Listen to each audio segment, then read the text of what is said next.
Gracias. Regresamos para que se mire en la grabación, si no después van a decir que me se olvidó. Política exterior de Guatemala como una política pública. Vamos a considerar los elementos que esta contiene a efecto de entender si efectivamente la política exterior de un Estado responde a los objetivos o las razones por las cuales se estructura una política pública. Esta pantalla que están viendo en este momento, por eso está análisis en grande, establece 8 pasos que permiten hacer un análisis. No dice, por favor, no dice análisis crítico, pero dice un análisis de una política pública desde un punto de vista particular. No es el punto de vista científico, no es el punto de vista internacional, sino es el punto de vista de el ejercicio de lo que hemos considerado como la cosa pública en el Estado. Y lo primero es que efectivamente cualquier política pública va a nacer a partir de una deficiencia, de una carencia, de una amenaza, y ahí es donde aparece el punto número 1, que es el problema.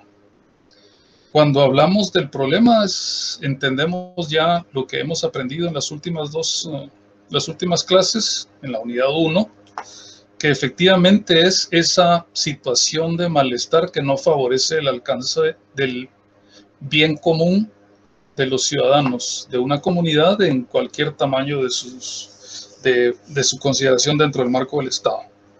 El segundo es el acopio de información. Esto es el proceso que debe seguir un analista para establecer la existencia, los escenarios o las posibilidades de éxito que puede llegar a tener la implementación de una política pública. Esto no es un proceso parte de la formulación, lo repito para que quede bien claro. Después de que tenemos identificado que alguien ha manifestado, que un grupo de personas han pedido, que se ha declarado una emergencia nacional, que aparece una problemática específica en un sector social, en un sector económico, en un sector físico, geográfico del Estado, cualquier cosa de estas, tenemos identificado eso, lo primero que el analista tiene que hacer es el acopio de información. Y cuando hablamos de acopio de información, quiere decir que tiene que tener la capacidad de apagar el cerebro, dejar encendido el cerebro y apagar el resto de sus órganos del sistema para evitar el ruido semántico y la disonancia cognitiva y entender efectivamente qué es lo que está sucediendo alrededor del problema. ¿Por qué? Pregunta que abro hacia ustedes. ¿Por qué es importante esto último que acabo de mencionar? Simple, fácil. ¿Por qué creen ustedes?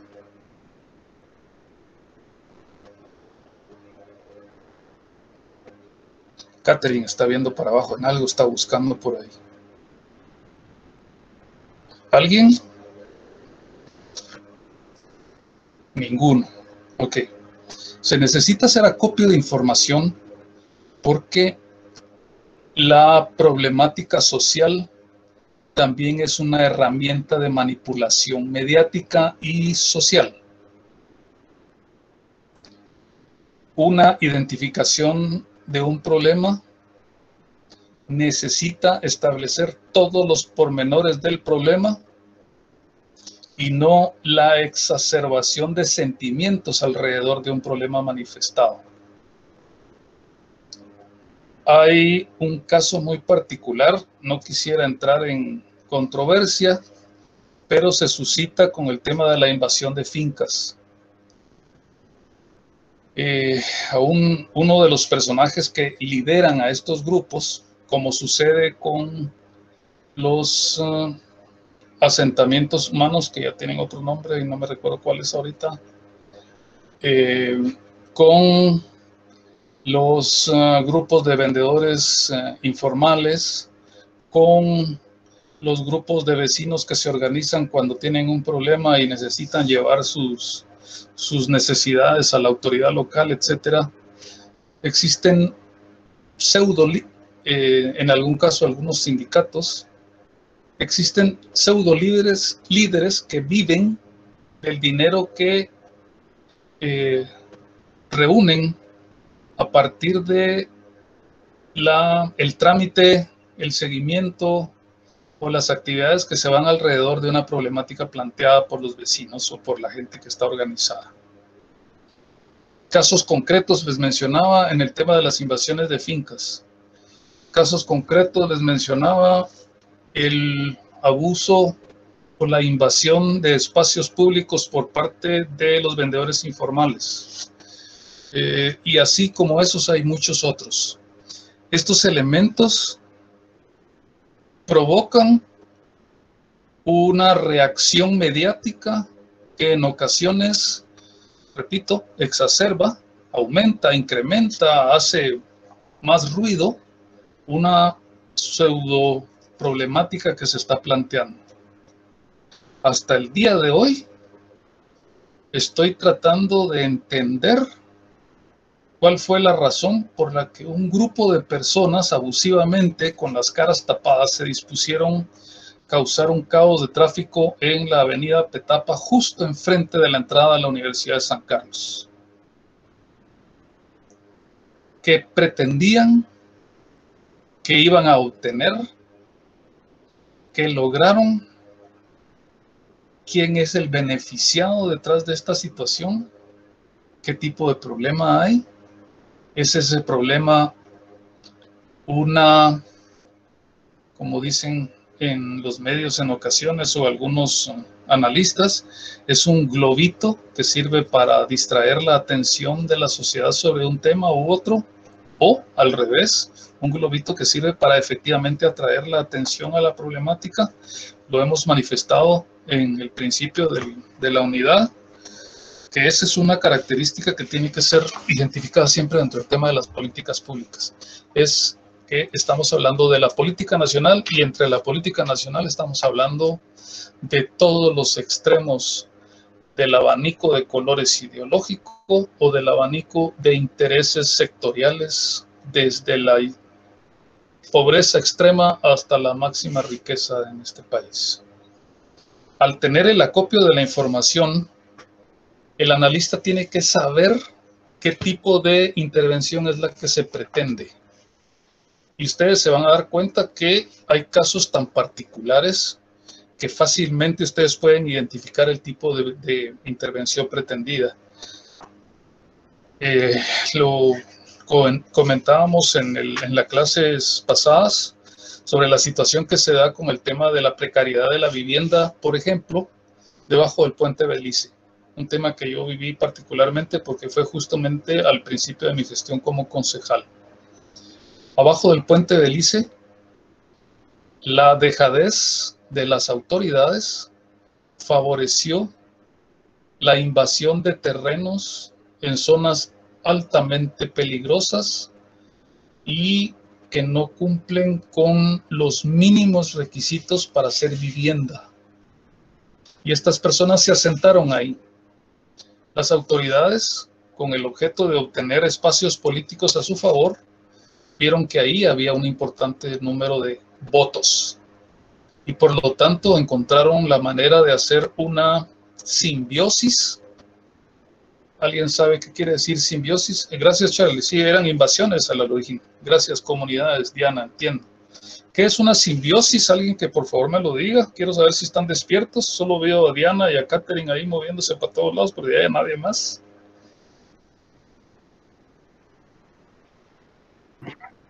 Eso sería como una unión, ¿no? Como ¿cómo se le llama? ¿Como una? Como una aleación, se podría decir. Una asociación. Como una aleación, ¿no? Se podría decir también. Gracias, Ángel. Andrew, una aleación significa la fusión de dos metales. Usted está tratando de hablar de aliados. No, de aleación. De aliados, o sea, se formaron como un conjunto, como una comunidad, como una... Buscaron eso, ¿verdad? Ok. ¿Alguien más? Charlie. Perdón, un momento, Charlie. Es Pilar, otra vez. como una alianza o la relación en la que ambas partes tienen un beneficio mutuo. Cerca. Gracias, Marisol. Alianza, lo mismo que dijo Pilar ahorita, pero hay algo más. A ver, Charlie. Yo iba a decir algo muy parecido, una relación de apoyo y ayuda mutua. Sería como dependiente, ¿no? Gracias. Así es, Andrew. Sí, espérenme que lo apunto. Me acordé de la película de Venom. Simbiosis. ¿Perdón? Es que me acordé de la película de Venom, le digo por eso. Flor, ¿iba a decir algo? Sí, solo para agregar que trabajen todo lo que decían los compañeros, una asociación, una alianza, pero para trabajar algo en común, algún objetivo, algo en común. Flor. Sí y no. Sí hay una relación entre dos elementos, ¿sí? La simbiosis es una derivación del parasitismo en donde ambos elementos se benefician. Y les pongo un ejemplo. Al final es una derivación del parasitismo. ¿Qué es el parasitismo? Un huésped y un invasor. El invasor vive del huésped. En la simbiosis, ambos elementos tienen beneficios propios de esa relación. Y el ejemplo más sencillo es la rémora y el tiburón. El tiburón, ustedes ven que cuando a veces en los documentales aparece el tiburón, está nadando, debajo del tiburón hay un pequeño pescadito, o 2, o 3, o 5, o un montón, pero siempre bajo la boca del tiburón. La rémora, que es ese pez, vive a costillas de las sobras de la comida del tiburón. Gracias, Celeste, sí. Las abejas, no. Como medio de subsistencia, sí. Pero la parte más importante del tema es el hecho que la simbiosis favorece al huésped como al supuesto invasor. En este caso, en el parasitismo sí es una invasión. En este sí es, como ustedes mencionaban, es una relación, una asociación, una alianza que beneficia a los dos. Los científicos... Adelante, Diana.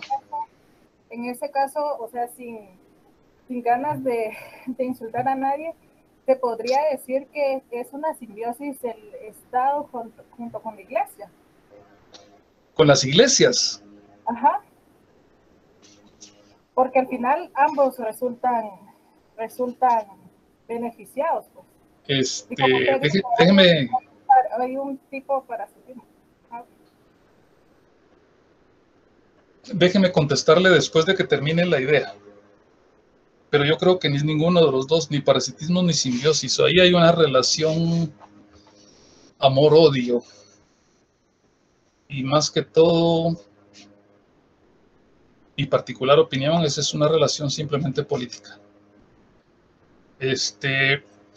Entonces, la rémora vive de las sobras del tiburón y favorece al tiburón porque el tiburón tiene una debilidad.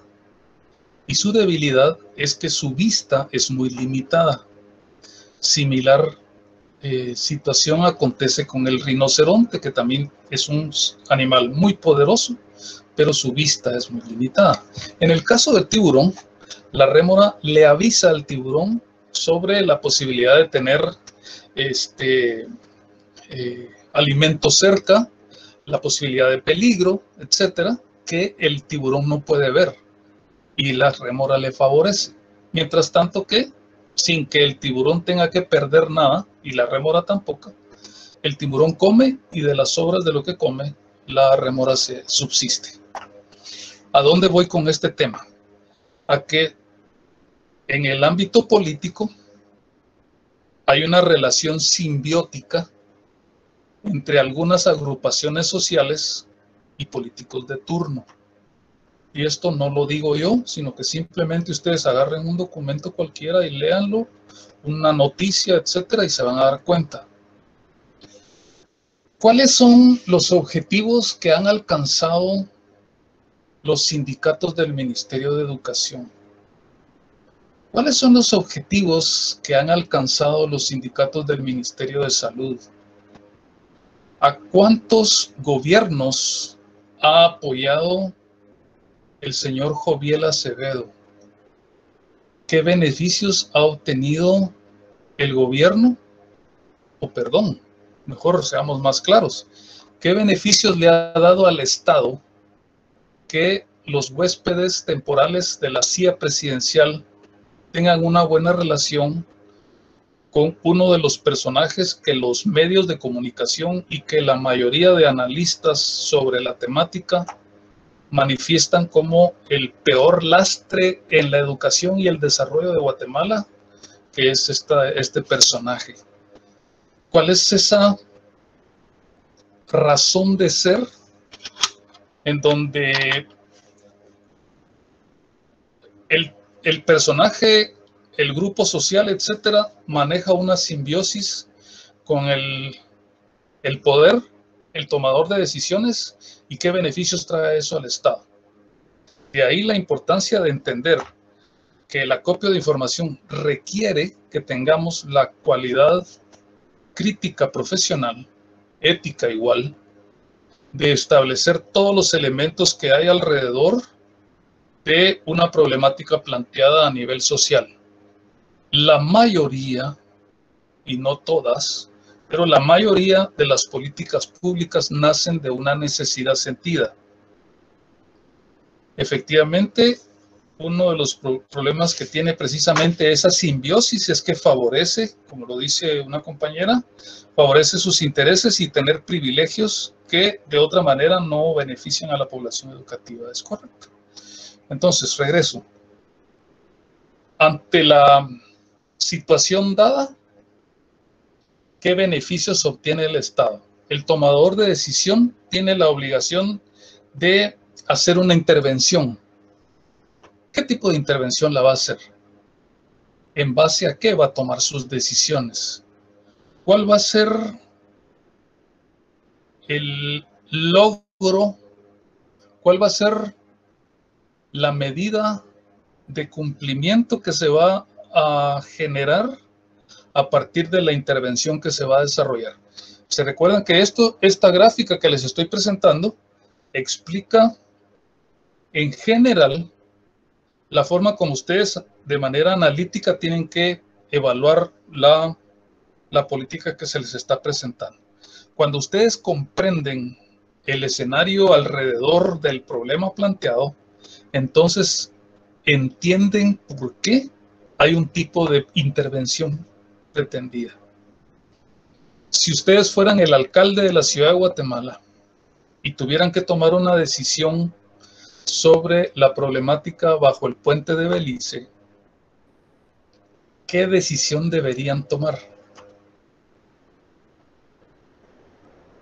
¿Por qué un invasor? Porque, perdónenme, ese es el nombre, una persona que se asienta en un lugar que no le pertenece, está invadiendo. El terreno le pertenece al Estado, no a la persona. Es un bien público. Y entonces, ¿qué decisión tiene que tomarse referente a este invasor?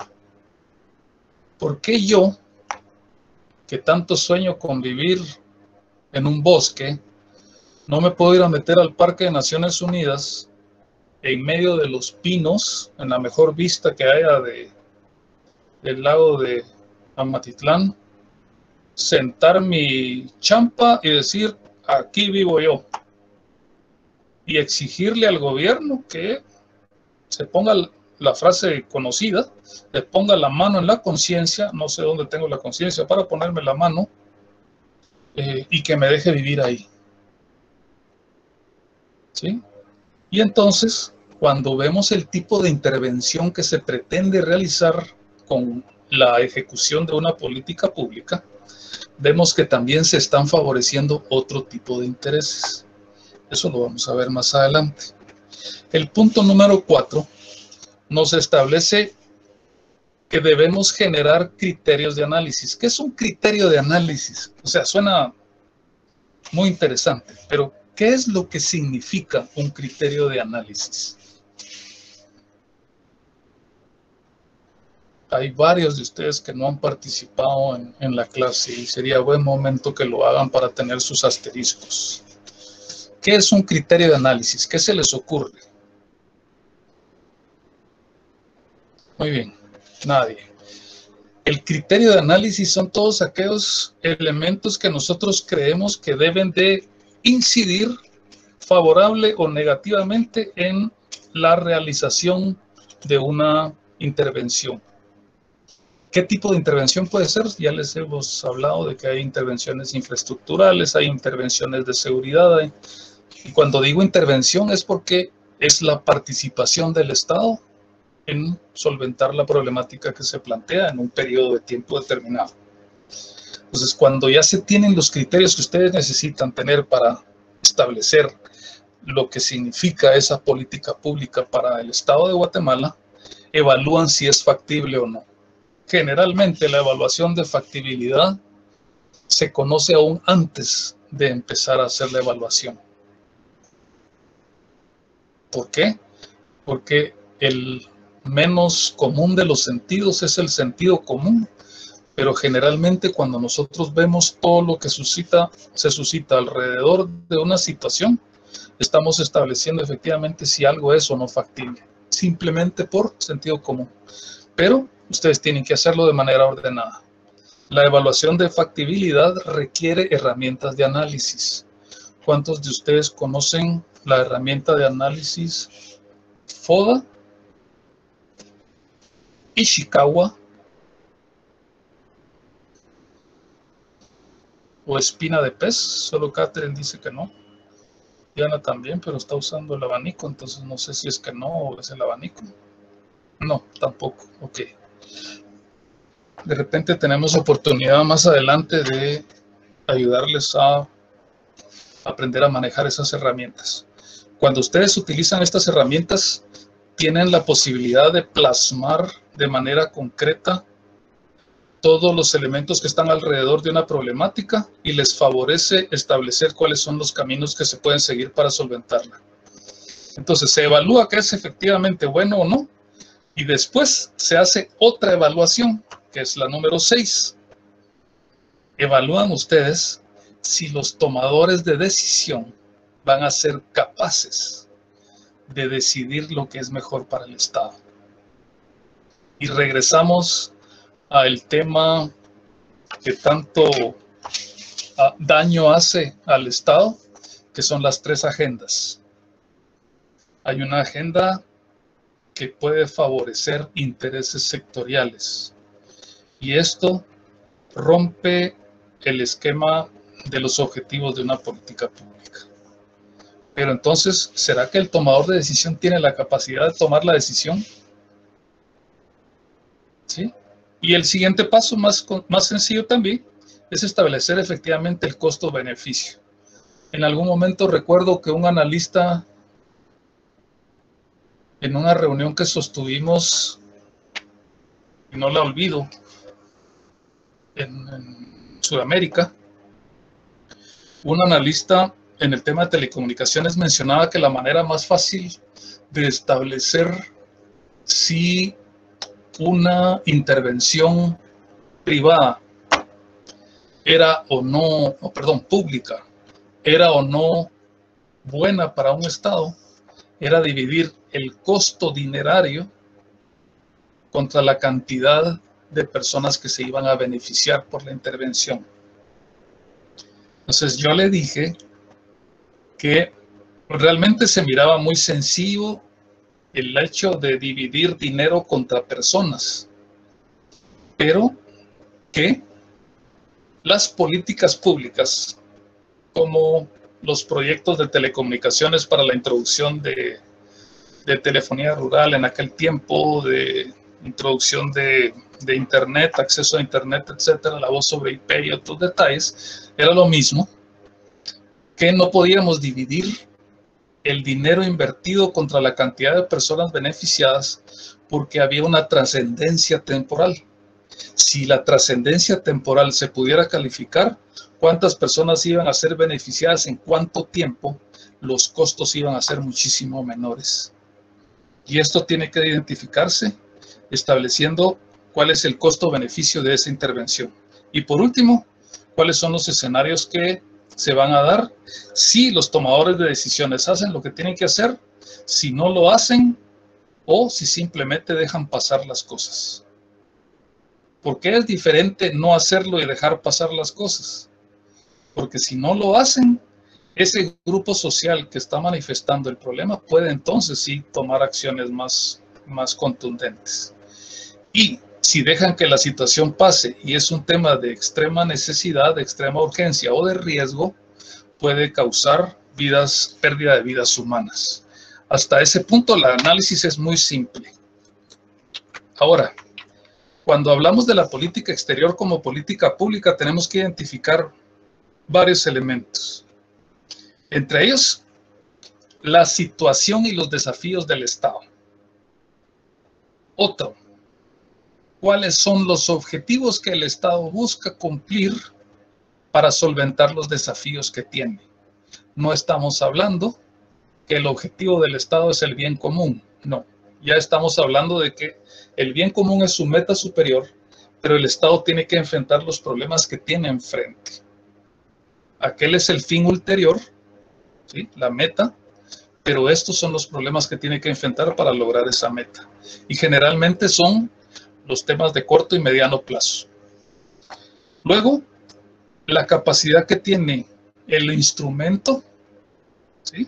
Que en este caso es la política exterior, para privilegiar algunas prioridades y hacer frente a través de ellas a las urgencias que tiene el Estado. Condiciona la actividad estatal hasta ese fin.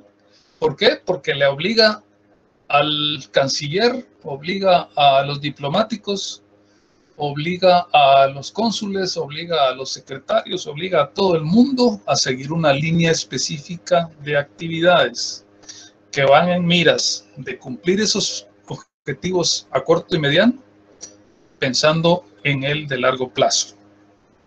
¿Cuáles son los actores sociales que se involucran en este tema? Aquí hablamos de varios.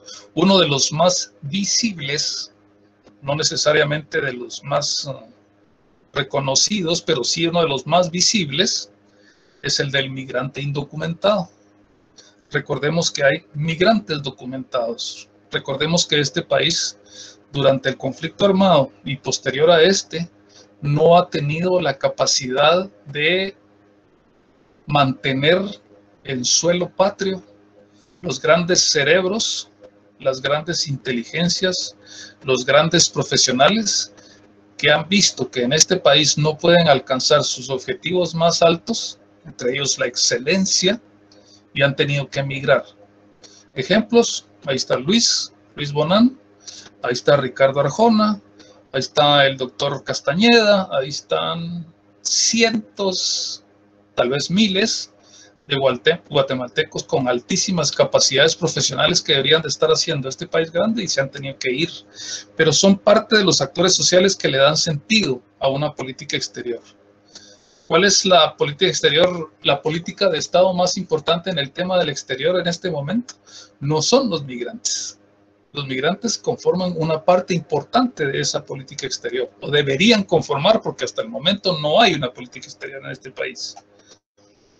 Sí, efectivamente, el tema de las remesas es el interés del gobierno, no del Estado, es el interés del gobierno. ¿Por qué? Porque resulta que las remesas superan por mucho las exportaciones tradicionales de este país. Entonces, cuando hablamos efectivamente del involucramiento de los actores sociales, se le da el sentido social a una política exterior.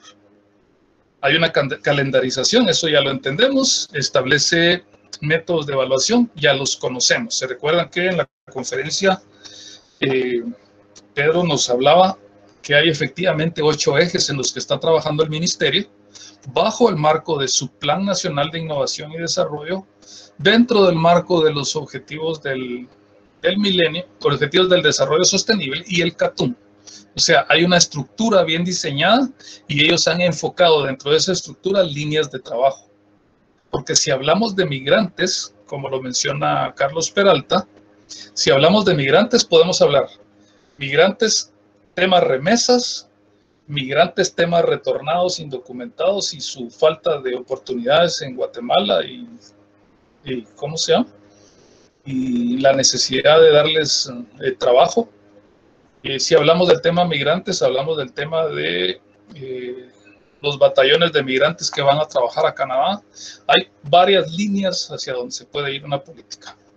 Y entonces la política exterior al final identifica los desafíos a través de sus relaciones internacionales, plantea sus objetivos a corto y mediano y largo plazo, responde a preguntas sobre los fines de las relaciones internacionales que espera alcanzar.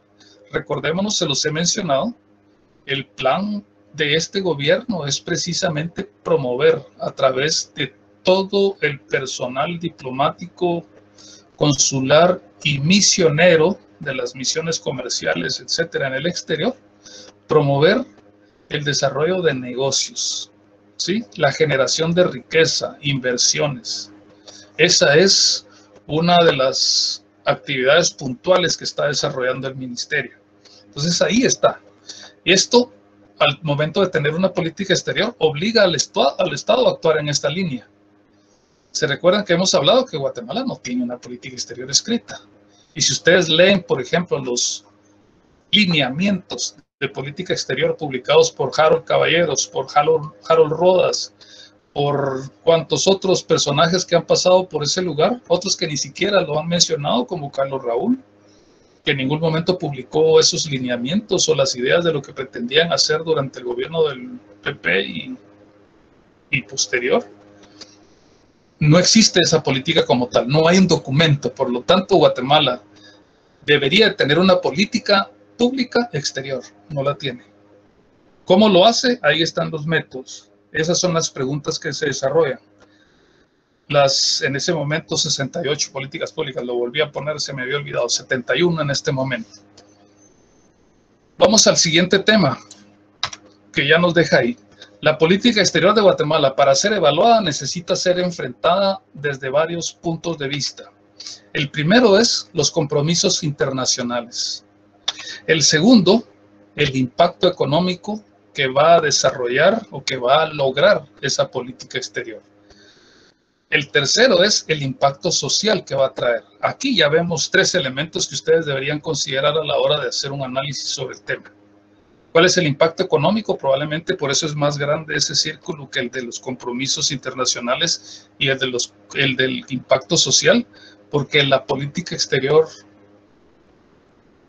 hoy, o las actividades de política exterior que está desarrollando hoy el Estado de Guatemala, ven más por el tema del impacto económico, responden a los compromisos internacionales y en alguna medida al impacto social.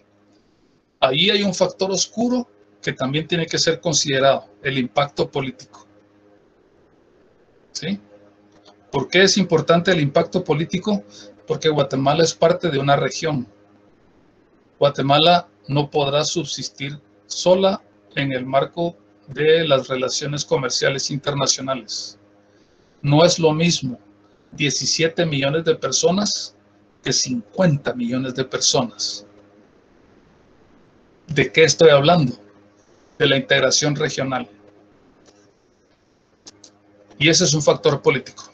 Recordemos que el CATUM 2032 y la Política General de Gobierno o el PLANIT tienen una relación directa y no pueden dejar de soltarse. Y entre ellos, siempre los ODS. Ahora, cuando hablamos del análisis, entonces hablamos de 4 temas. Y aquí está lo que viene a continuación. El primero es los ejes, que parten desde el PLANIT, el CATUM, los ODS y los compromisos internacionales. ¿Cuáles son los temas que favorecen o no favorecen las actividades que se van a desarrollar a nivel internacional? Se recuerdan que Pedro mencionó que si todo iba bien, a final de año, él iba a estar publicando la política exterior de Guatemala en un documento Ojalá pudiéramos socializarlo y encontrar a alguien de Cancillería que nos pudiera dar una conferencia al respecto para ver cómo es que lo están haciendo. Es el lugar donde yo debería estar sentado trabajando, pero bueno. Y que esa política exterior responda a la realidad nacional. ¿Cuáles son las actividades emergentes que ha tenido que desarrollar Cancillería a partir de la pandemia? La negociación de la distribución o de la provisión de vacunas contra el virus. Esa es una actividad que no debería estar reflejada en una política exterior, pero sí parte de esa maleabilidad de la política exterior. Por último, establecer efectivamente si hay un objetivo general que vaya en la línea del cumplimiento de los fines del Estado, las actividades que se van a desarrollar y cuál va a ser la estrategia a nivel internacional que va a permitir alcanzar sus objetivos. Ahí es donde está la tarea. Y esa es la tarea. Vamos a evaluar los 8 ejes de trabajo que mencionó el canciller Pedro Brolo y de qué manera se relacionan con el PLANID. No quiero que hagan una matriz, no quiero que nada de eso. Quiero que se sienten enfrente de sus computadoras, por favor tomen nota, enfrente de sus computadoras o enfrente de su libreta de notas o su tablet o lo que sea, y van a escribir Olivares, Ronquillo, Flor de María, carnet número 2000, no sé qué, y abajo, título, P5. El PLANID y la política exterior y el eje de trabajo 1 menciona esto porque también se conecta con el pilar tal y hace la opinión de ustedes como críticos de la presentación hecha por el señor canciller en favor o en contra de las actividades que está proponiendo, argumentando por qué están a favor o en contra de eso. No más de 1000 palabras, sean concretos, no casaca. ¿Qué bibliografía van a poner? Ninguna. ¿Por qué? Porque ustedes van a ser los críticos de los 8 ejes de trabajo que plantea el señor Brolo y de cómo se relacionan con el Plan General de Gobierno o el PLANID. ¿Hay alguna pregunta o siguen dormidos? Solo Karen miro yo dormidita. ¿Preguntas? ¿No? Muy bien. Creo que no. Gracias. ¿Sí, Flor? ¿No? No, licenciado, gracias. Esa era. No ok. El documento es muy simple. Incluso ahorita que vamos a terminar la clase, tienen media hora disponible. Se pueden sentar a revisar la conferencia de Pedro, establecer cuáles son sus ocho ejes y como ya conocen el PLANID, ya saben de qué se trata y saben cuáles son los 5 pilares, hacen el documento. Y ya felices se ponen a bailar como Catherine. La conferencia está en la plataforma, ahí está el video. Y creo que también, no, estaba en YouTube, pero tuvimos que bajarlo. Estaba en la plataforma, Carlos. ¿Alguna otra pregunta?